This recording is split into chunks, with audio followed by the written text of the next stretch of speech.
വാർദ്ധക്യം വൈകിപ്പിക്കുന്നതിനുള്ള മരുന്ന് കണ്ടുപിടിക്കാനുള്ള ശ്രമങ്ങളുമായി റഷ്യൻ ശാസ്ത്രജ്ഞർ. അടുത്തിടെ ഒരു കോൺഫറൻസിൽ 150 വയസ്സ് വരെ ജീവിക്കുക എന്നത് ഒരുപക്ഷെ സാധ്യമായേക്കാമെന്ന് പുടിൻ പ്രസ്താവിച്ച മാസങ്ങൾക്ക് ശേഷമാണ് വാർദ്ധക്യം തടയാനുള്ള ലോകത്തിലെ ആദ്യത്തെ മരുന്ന് അദ്ദേഹത്തിൻ്റെ ശാസ്ത്രജ്ഞർ വികസിപ്പിച്ചുകൊണ്ടിരിക്കുന്നതായിട്ടുള്ള വിവരങ്ങൾ പുറത്തുവരുന്നത്. താൻ വർഷങ്ങളോളം ഭരണം തുടരാനും പിന്നീട് ഇപ്പോൾ 11 വയസ്സ് മാത്രം പ്രായമുള്ള തൻ്റെ മകൻ ഇവാൻ സ്പിരിഡോനോവിന് അധികാരം കൈമാറാനുള്ള പുടിൻ്റെ ശ്രമങ്ങളുടെ ഭാഗമാണിതെന്നും പറയപ്പെടുന്നു.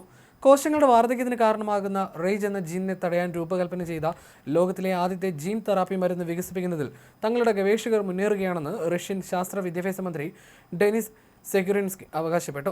ഈ അവകാശവാദത്തിന് അദ്ദേഹം വ്യക്തമായ തെളിവുകളൊന്നും നൽകിയില്ലെങ്കിലും പുടിൻ്റെ ദീർഘകാലമായിട്ടുള്ള ലക്ഷ്യങ്ങളിലൊന്നാണിത്. റേജ് ജീൻ എന്നത് കോശങ്ങളുടെ വാർദ്ധക്യത്തിന് കാരണമാകുന്ന ഒരു റിസപ്റ്ററാണ്. എന്നാൽ ഈ ജീനിനെ തടയുന്നത് കോശങ്ങളുടെ യൗവനം നിലനിർത്താൻ സഹായിക്കും.